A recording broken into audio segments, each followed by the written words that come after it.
Welcome back to Unbiased, your favorite source of unbiased news and legal analysis. Welcome back to Unbiased Politics. Today is Thursday, September 4th. Let's talk about some news. Before we do, though, a couple of things. So number one, I decided that September is going to be the month that I double my podcast numbers, okay? I'm just on this mission. I want to get the numbers up. I mean, I'm always trying to get the numbers up, right? But I think this month I've just decided it is my goal to double my numbers. Now, it's a crazy goal, but we're going to see if we can do it. And obviously that's on me, right? Like growing this podcast is all on me. But what you guys can do to help, and this is what I'm going to ask of you, whenever you hear an episode this month, whether it's today's episode or it's an episode next week or maybe, 2 weeks, whatever it is, whenever you hear an episode that really resonates with you or there's a story that you feel like I explained really well, whatever it might be, share that episode with people that you know. And I know a lot of you already do this, but let's just make an extra effort to do it this month so you can share it with your friends, family members, your significant other, cousins, whoever it might be. And I think that'll really help me. Like I said, this goal is all on me, okay? But there are ways that you can help too. And just know that I very, very, very much appreciate when you guys share my episode and when you guys help get the word out that, Unbiased Politics is a phenomenal show, if I do say so myself. So with that out of the way, let's now talk about some news. Earlier this week, a federal judge blocked the Trump administration from using the National Guard for law enforcement activities in California, ruling that the deployment of the National Guard violated what's called the Posse Comitatus Act. Notably and importantly, the ruling did not order the immediate removal of National Guard troops from LA. What it did is it prohibited the troops from performing law enforcement roles. So we have to talk about a couple of things here, namely the Posse Comitatus Act and Title 10 of the U.S. Code. I'll break them both down in a way that's easily digestible, but first I want to add some color to this story. Back in June, as you probably remember, President Trump federalized and deployed thousands of National Guard troops and Marines, more so troops. There were, I think, a few hundred Marines sent, but there were thousands of National Guard troops sent to California in response to the ICE protests and riots. And in response to that, the state of California filed a lawsuit challenging Trump's legal authority to send in the National Guard under Title 10 of the U.S. Code. Now, we've talked about Title 10 a handful of times, but just as a refresher, Title 10 of the U.S. Code is a federal law that allows the president to deploy the National Guard. Typically, the National Guard is under the control of a state's governor, not the president. But under Title 10, the president has the authority to federalize the National Guard without a governor's approval in certain situations. Here's the catch though. Title 10 can only be used in 3 situations. Number 1, there's been an invasion of the United States by a foreign nation or there's a danger of invasion. 2, there's been a rebellion against the federal government or there's a danger of rebellion. Or 3, the president is unable to execute federal laws with regular military forces. So one of those 3 situations has to be present for the president to invoke his authority under Title 10 and federalize the National Guard and send in troops to a state without a state governor's consent or approval. However, even if Title 10 is lawfully invoked, okay, the actions of troops under Title 10 are limited by what's called the Posse Comitatus Act. The Posse Comitatus Act prohibits the use of military forces for domestic law enforcement unless authorized by Congress. Because National Guard troops deployed under Title 10 are considered federal troops because they were federalized under Title 10, they are limited by the Posse Comitatus Act, which means National Guard troops deployed under Title 10 cannot perform law enforcement functions, arrests, seizures, searches, etc., unless Congress says so. They can only provide support to local state law enforcement through things like logistics, transportation, their mere presence, things like that. They can't actually perform law enforcement actions. Now, the exception here is if the president invokes either the Insurrection Act or martial law. If one of those were to be invoked, then the National Guard could be used to enforce the law. But Trump did not invoke either of those in sending the National Guard into LA. So that meant a few things. Because Trump did not have Governor Newsom's approval to send in the National Guard under Title X, one of those three situations we talked about earlier had to be present to justify the deployment. And two, assuming deployment under Title X was lawful, National Guard troops were still not allowed to perform law enforcement actions. So for these reasons, the state of California ended up suing the administration, arguing that the deployment of the National Guard, one, was unlawful under Title X because none of those three justifiable situations were present, and two, it violated the Posse Comitatus Act because National Guard troops were performing law enforcement actions by setting up blockades, controlling crowds, etc. The administration, on the other hand, argued that the deployment of the National Guard, one, was lawful because the protests and riots constituted a rebellion against a federal agency, and two, the deployment didn't violate the Posse Comitatus Act because the troops were merely assisting on the ground law enforcement. They weren't actually making arrests, searching people, seizing property, etc. Now, initially, California had requested emergency intervention by the court. The court denied that request. A few days later, California requested and was subsequently granted a temporary restraining order. This meant that the administration couldn't send in any additional National Guard troops or Marines into LA until the court further considered the deployment and made a determination as to whether the deployment was lawful. And on Tuesday this week, the judge said that the deployment was unlawful because it violated the Posse Comitatus Act. The judge wrote in his decision that one, what was happening in LA did not qualify as a rebellion that would justify the National Guard's deployment under Title X, and two, that the deployment violated the Posse Comitatus Act because the National Guard was performing law enforcement actions by, crowd control, setting up blockades, etc. One relevant part of the judge's ruling reads, quote, "There were indeed protests in Los Angeles and some individuals engaged in violence, yet there was no rebellion, nor was civilian law enforcement unable to respond to the protests and enforce the law." End quote. Another relevant portion of the ruling reads, quote, "The evidence at trial established that defendants systematically used armed soldiers whose identity was often obscured by protective armor and military vehicles to set up protective perimeters and traffic blockades, engage in crowd control, and otherwise demonstrate a military presence in and around Los Angeles. In short, defendants violated the Posse Comitatus Act." End quote.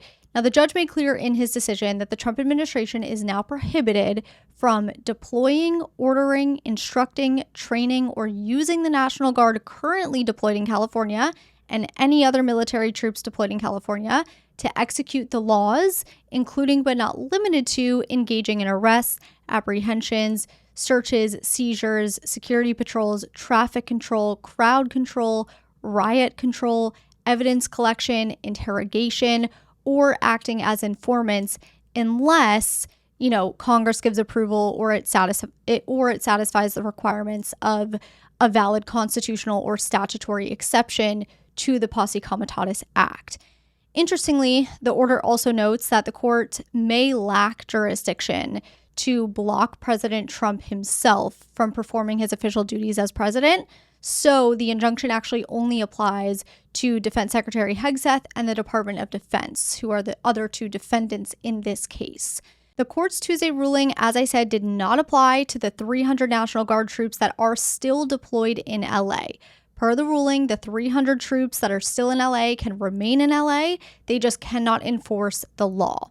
On Tuesday afternoon, California filed another motion requesting the court withdraw the deployment of the remaining 300 troops, arguing that there was no legal justification for the troops' ongoing deployment. The court has not yet ruled on that motion. So what can we expect from here? Well, for one, as I just said, the troops still in LA can remain in LA. They just can't perform law enforcement actions. Two, the administration cannot deploy additional troops to California for purposes of executing laws. And three, the administration may appeal this ruling, and if it does, it'll go to the appellate court. It'll be up to the appellate court to decide whether the deployment was lawful or unlawful. This next story is very much so related. So Washington, D.C. filed a lawsuit today against the administration over the deployment of the National Guard in D.C. Now, I don't want to spend too much time on this one because we just spent a pretty good chunk of time on the California lawsuit, and they are relatively similar. But basically, D.C., like California, is arguing that one, the deployment of the National Guard without the D.C. mayor's consent was unlawful, and two, the deployment violated the Posse Comitatus Act because the troops were used for direct law enforcement. So these claims are very similar to California's claims. However, the situation is a little bit different. So for one, the president has more authority over the National Guard in D.C. than he does in California, and that is because D.C. is not a state. So as I said, the National Guard is typically under a state governor's control. In D.C., though, the National Guard is under the president's control. So Trump deploying the National Guard in D.C. was likely lawful, as opposed to in California. D.C. is trying to argue that it was unlawful because he didn't have the mayor's consent, but the president doesn't need the mayor's consent to deploy the National Guard in D.C. What's questionable is whether the deployment violated the Posse Comitatus Act. Were the troops acting as law enforcement? If so, that would be unlawful. And that's exactly why D.C.'s lawsuit reads in part, quote, over 2,200 National Guard troops from 7 states and the District of Columbia are currently patrolling the streets of the district, dressed in military fatigues, carrying rifles, and driving armored vehicles. The U.S. Department of Defense has directed these troops to conduct core law enforcement activities, including presence patrols and community patrols. The U.S. Department of Justice has also deputized these troops to engage in additional law enforcement activities, including searches, seizures, and arrests. End quote. So while D.C. is attempting to argue that the president didn't have the authority to deploy National Guard troops without the mayor's consent, D.C. is also focusing on how the Guard is being used in an unlawful manner. And of course, it's no coincidence that this lawsuit is being filed just days after the ruling out of California, right? Because if a California judge is likely to find that the National Guard's role extended to law enforcement actions and therefore violated the Posse Comitatus Act, then why wouldn't a judge in D.C. find the same? So that's what we're looking at here. The claims are very similar to the claims in the California lawsuit. However, the situation is a little bit different given the president's control over the National Guard in D.C. Let's take our first break here. When we come back, we'll talk about a new ruling regarding the Alien Enemies Act, a legal battle concerning the removal of children to Guatemala, and the decision to move the Space Command to Alabama. Welcome back. Another legal battle to discuss. A federal appeals court has said that President Trump's use of the Alien Enemies Act to deport alleged Tren de Aragua gang members is unlawful and blocked the use of the Alien Enemies Act for deportations in the 3 states that the appeals court has jurisdiction over. So let's take this one piece at a time. As we well know, shortly after President Trump took office, he invoked what's called the Alien Enemies Act to deport suspected Tren de Aragua gang members. Tren de Aragua is a Venezuelan gang that has made its way into the United States. Now, the Alien Enemies Act is a 1798 law that says the president has the authority to detain or deport the natives or citizens of an enemy nation without a hearing and based solely on their country of birth or citizenship.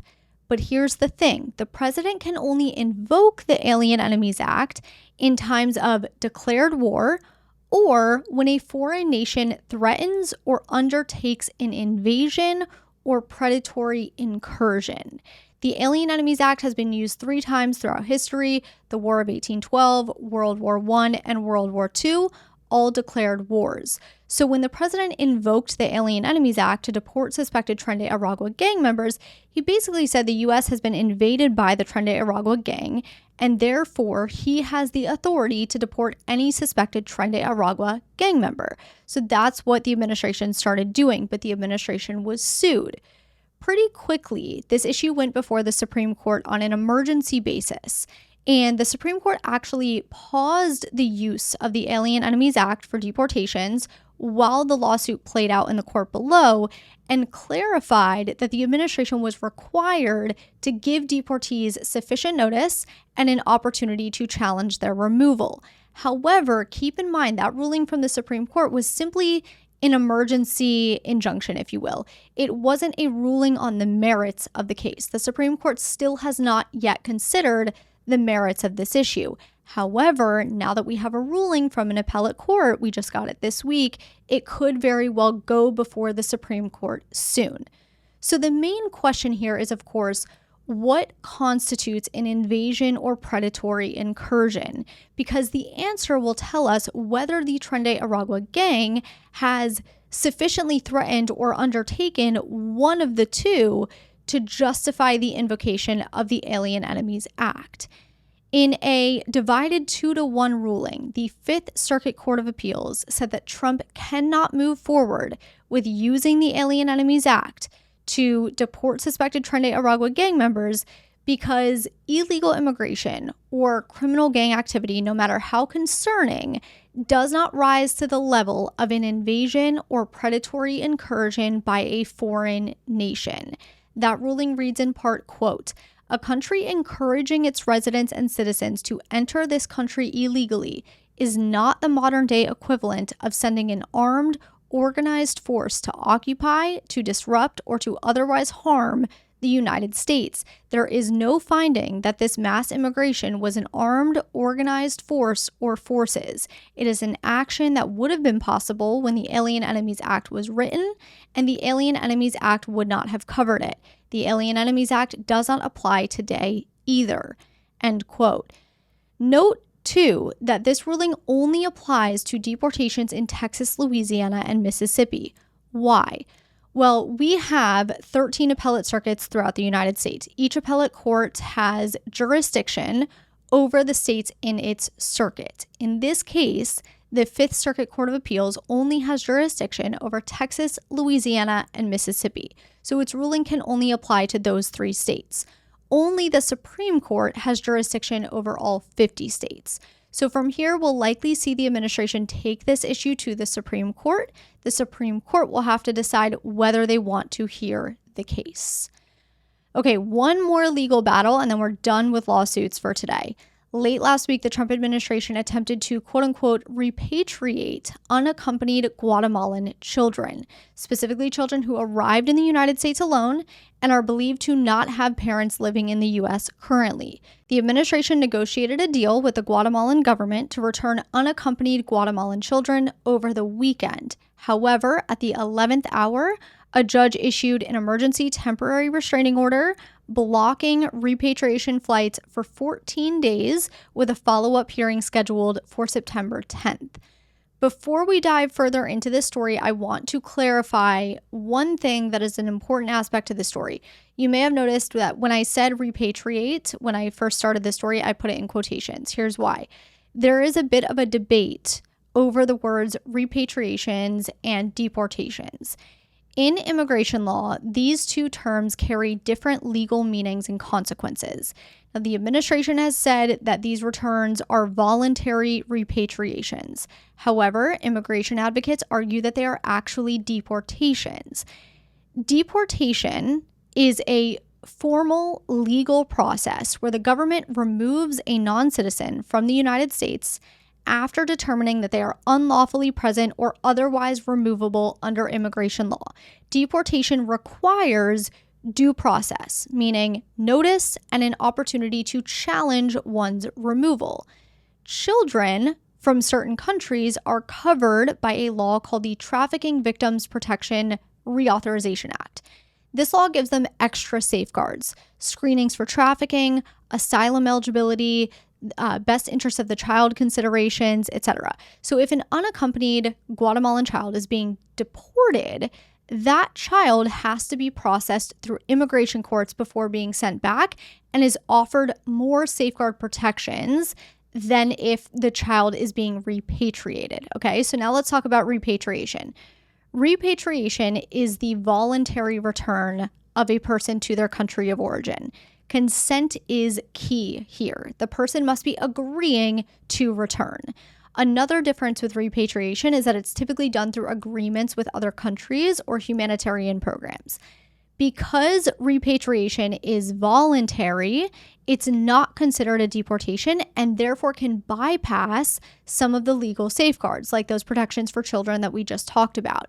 So the Trump administration argues that these are repatriations, not deportations, that immigration officers asked the children if they wanted to go home, and if they said yes, that was treated as consent. Immigration advocates, though, including those that have now sued the administration, argue that children lack the capacity to give meaningful consent and that many children aren't informed of their right to stay or don't fully understand the choice that they're given. Consequently, they argue that these should be treated as deportations, not repatriations, and the children should be given due process safeguards and enhanced federal protections. So that's the debate here over repatriation and deportation. Per the agreement that the administration made with Guatemala, unaccompanied Guatemalan children were to be flown from Texas to Guatemala. It's unclear exactly how many children were included in the agreement. Some reports are saying close to 700. We know the initial flight was carrying 74 children, but never took off. The flight was actually sitting on the tarmac as the judge's decision came through this weekend. Once that decision came through, the children were deplaned and temporarily returned to shelters and foster care overseen by the Office of Refugee Resettlement. So as I mentioned earlier, Sunday's temporary restraining order against the administration blocked these repatriation flights for the next 14 days, and a follow-up hearing has been scheduled for September 10th. At that point, the court will determine whether to convert the temporary restraining order to a preliminary injunction. Here's the difference. A temporary restraining order is short term, usually 14 days, whereas a preliminary injunction would block the administration's plan for a longer period while the court continues to consider the merits of the case. So once September 10th comes around, we will know whether there is a temporary injunction granted against the administration and therefore whether these flights can actually take off to Guatemala and return children. All right, let's talk about the Space Command. President Trump announced this week that the U.S. Space Command headquarters, also known as SpaceCom, will be relocated to Huntsville, Alabama, from its current base in Colorado Springs. Trump told reporters, quote, "The U.S. Space Command headquarters will move to the beautiful locale of a place called Huntsville, Alabama, forever to be known from this point forward as Rocket City. We had a lot of competition, but Alabama's getting it." End quote. Let's add a little bit of color here. The Space Command was created in 1985 during the Cold War to unify space operations. After 9/11, though, the Pentagon actually folded it into the U.S. Strategic Command, and this was done in part to consolidate resources for the war on terror. What it meant, though, is that the military would no longer treat space as its own battlefield, if you will. Instead, it was just made one part of other commands. But by the late 2010s, Russia and China were testing anti-satellite weapons, electronic jamming systems, and other cyber tools aimed at U.S. satellites.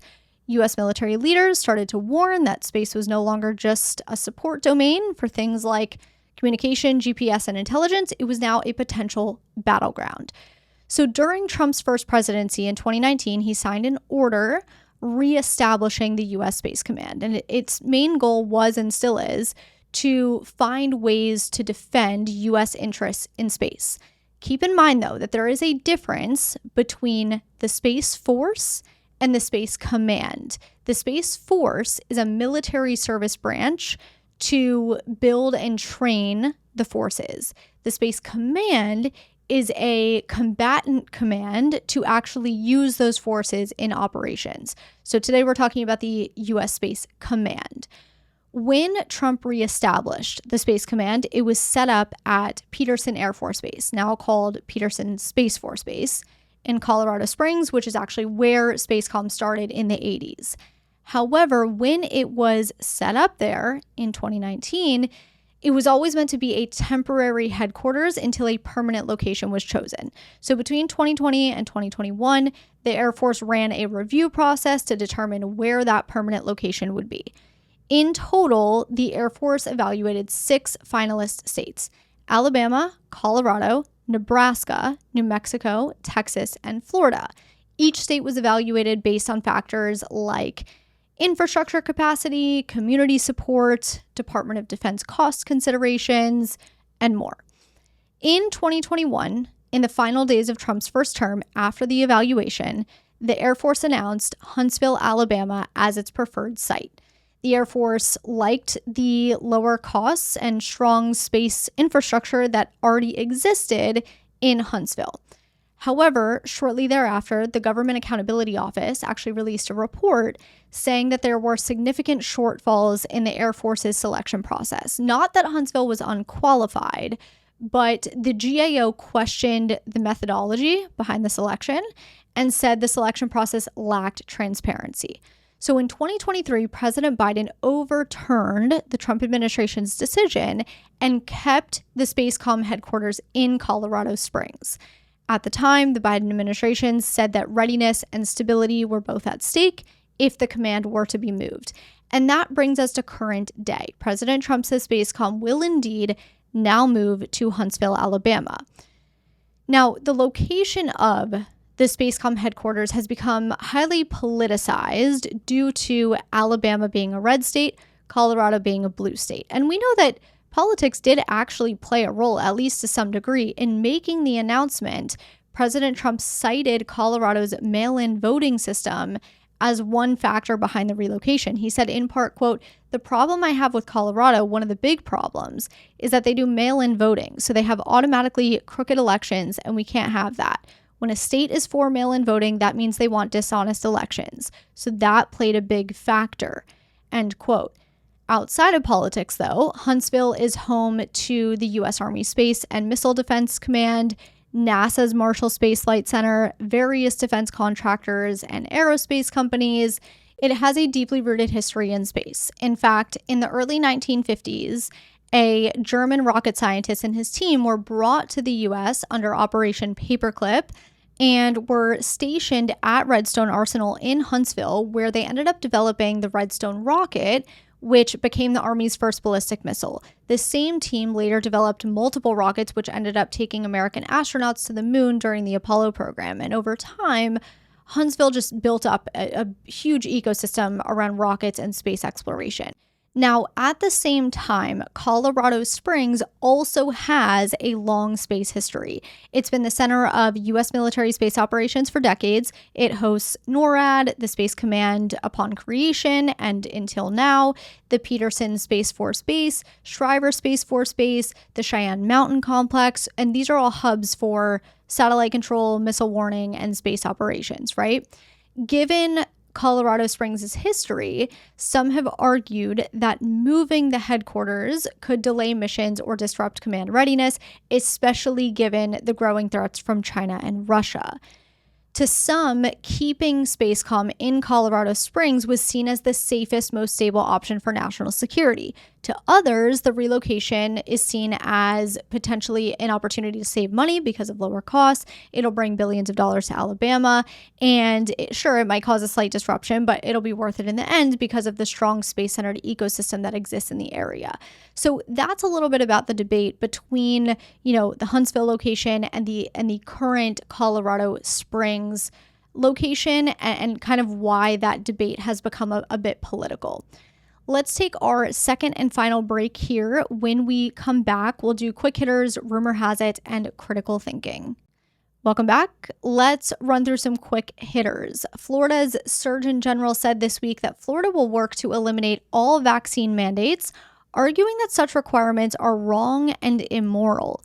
The new policy wouldn't ban vaccines, but ending mandates would mean that schools could no longer require vaccinations for attendance, and it could also influence whether insurance companies cover certain vaccines. Supporters say the move reduces government involvement in personal health decisions, while critics worry that it could increase the risk of disease outbreaks in schools and have ripple effects across communities. The U.S. carried out a military strike against an alleged drug boat tied to the Tren de Aragua gang, which killed 11. The strike comes after the U.S. recently increased its naval presence near Venezuela by deploying 3 warships as part of an anti-drug cartel mission. President Trump announced the strike on Truth Social, writing in part, quote, "Earlier this morning, on my orders, U.S. military forces conducted a kinetic strike against positively identified Tren de Aragua narco-terrorists in the Southcom area of responsibility. The strike resulted in 11 terrorists killed in action. No U.S. forces were harmed in the strike. Please let this serve as a notice to anybody even thinking about bringing drugs into the United States of America." End quote. This week, Epstein victims gathered on Capitol Hill for a press conference in support of a procedural motion that could result in the House urging the DOJ to release the Epstein files. President Trump on Wednesday called the push to release the files a, quote, Democrat hoax, end quote. But victims at the press conference disagreed and told the president that this was real life, not a hoax. Notably, the procedural motion is a bipartisan one proposed by Representatives Thomas Massie, who's a Republican, and Ro Khanna, who's a Democrat. However, some GOP leaders are asking Republicans not to sign the petition. And speaking of Epstein documents, earlier this week, a House committee released just over 33,000 pages of Epstein-related records that it received from the DOJ. The files include court documents, flight records, a video from Epstein's cell block from before his death, and a video taken by police during a 2005 search of Epstein's home. However, most of those documents released were already in the public domain, so really nothing new. A judge has ordered the Trump administration to unfreeze nearly $2.2 billion in federal grants to Harvard, finding the administration used anti-Semitism as a smokescreen for a targeted assault. The judge's ruling conceded that Harvard has been plagued by anti-Semitism and could have done a better job dealing with the issue, but that, quote, a review of the administrative record makes it difficult to conclude anything other than that defendants used anti-Semitism as a smokescreen for a targeted, ideologically motivated assault on this country's premier universities and did so in a way that runs afoul of the APA, the First Amendment, and Title VI, end quote. The Trump administration can appeal that ruling, just as an FYI. HHS Secretary RFK Jr. testified before the Senate Finance Committee today. Democratic senators got into heated exchanges with Kennedy over his vaccine policies and the shakeup at the CDC. Some Republicans also expressed concerns about the department's handling of vaccines. Kennedy himself reiterated that he's not anti-vaccine, but wants more thorough research. And ICE says it will use a section of the Louisiana State Penitentiary as a new detention center to house, quote, the worst of the worst, end quote. State and federal officials say the portion of the prison will be called Louisiana Lockup and will hold 208 criminal illegal aliens by the middle of this month. Officials say the facility will expand to hold 400 people in the coming months. All right, and that little quick hitter is actually going to take us right into the Rumor Has It segment, a weekly segment where I do my best to either confirm, dispel, and or add context to recent rumors submitted by all of you. The first one is rumor has it that the new ICE detention facility in Louisiana will be called Camp 47, named after the president. This is actually false. Many outlets have referred to the new detention facility as Camp 47, but its actual name is Camp 57. In the press conference, you can very clearly see Camp 57 painted on the building. It's unclear why some reports are using the wrong number. The name Camp 57 actually honors Louisiana's current governor, who is the state's 57th governor. Now, this next one isn't necessarily a current rumor. It was a rumor over the weekend, a pretty big one. It has since been cleared up, but a lot of you wanted to know where these rumors came from, that President Trump had died or was severely ill. So let's talk about it. Here's what we know about the timeline. Roughly 7 weeks ago, pictures of Trump circulated online that showed bruising on his hands and swollen ankles. In light of those pictures and questions from the public, the press secretary disclosed at a press briefing that President Trump has actually been diagnosed with chronic venous insufficiency, which is basically where the veins in your legs don't work as well as they should to move blood back up to your heart. The press secretary noted that the president does not show any signs of deep vein thrombosis, which is a severe development of CVI. However, once his diagnosis was shared with the public, some started to question the president's overall health, and last week is when the rumors kind of started to spiral out of control. Last Tuesday, Trump appeared at a live stream cabinet meeting. That was his last public appearance for about 6 days. On Thursday, so 2 days after his last public appearance, a USA Today article with Vice President Vance aired. And in that interview, Vice President Vance talked about whether he would feel comfortable assuming office if something were to happen to the president. And he said, quote, "Yes, terrible tragedies happen, but I feel very confident the president of the United States is in good shape, is going to serve out the remainder of his term and do great things for the American people. And if, God forbid, there's a terrible tragedy, I can't think of better on-the-job training than what I've gotten over the last 200 days." End quote.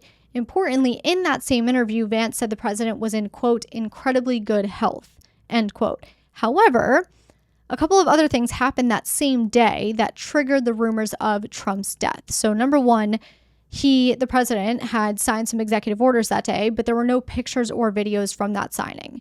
Two, the press secretary had said the president was going to make a statement about Russian strikes in Ukraine, but no statement was ever made. So on Friday, a user on X posted, quote, "Trump is dead. He died on Wednesday," end quote. This seems to be the first of many claims that ended up circulating on social media saying President Trump had died.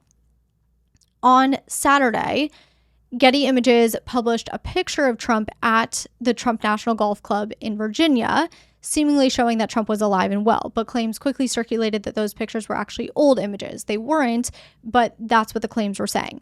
On Sunday, Getty Images published another picture of Trump checking his phone in a car, and same thing. Claims started circulating that the pictures were old. Other claims said it wasn't actually the president in the pictures, but it was a body double. Keep in mind, though, that between Wednesday and Sunday, the time when Trump was allegedly dead, he was posting to his Truth Social account. He posted 95 times over the course of those few days. Whether that was him alone or he had the help of his White House aides, we don't know, but it's still worth noting. So Tuesday rolls around and Trump appears live in the Oval Office, where he actually debunks the rumors about his death, both verbally and simply by virtue of his presence, of course. A Fox News reporter jokingly asked him how he found out over the weekend that he was dead, and he responded in part, quote, "I didn't see that. I've heard it's sort of crazy, but last week I did numerous news conferences, all successful. They went very well, like this one is going very well. And then I didn't do any for 2 days, and they said there must be something wrong with him," end quote. So the president is not dead, but that is how the rumor got started. Now, since then, there has been this video circulating online that people are thinking that he has some sort of bag attached to him. If you see this video on social media, it's basically him answering questions, and you can kind of see under his suit, under his jacket, there's maybe like a bag of some sort. It doesn't look like it's his shirt. It kind of looks like it's something else. And then people are also pointing to a bulge in his shoulder, which some people are saying it's just the shoulder pad of the jacket. Other people are saying they think he actually has a device connected to him. Some people have said they think it's a colostomy bag. Others have said it's an LVAD. There's a whole bunch of theories going around, but nothing has been confirmed. So this just to say there's a lot going around about Trump's health generally. All right, let's end this episode with some critical thinking. We'll revisit the story about the unaccompanied children being sent back to Guatemala. In your opinion, which should the U.S. prioritize more? Strictly enforcing immigration laws and deterring families from sending children alone, or the immediate safety and best interests of each child, even if that encourages more arrivals, and why? Now, weigh the trade-offs. So what are some pros of sending these children back to their home country, and what are some cons? And then on the flip side, what are some pros of keeping them here in the US, and what are some cons? And does that list of pros and cons that you come up with change your answer at all to the first question.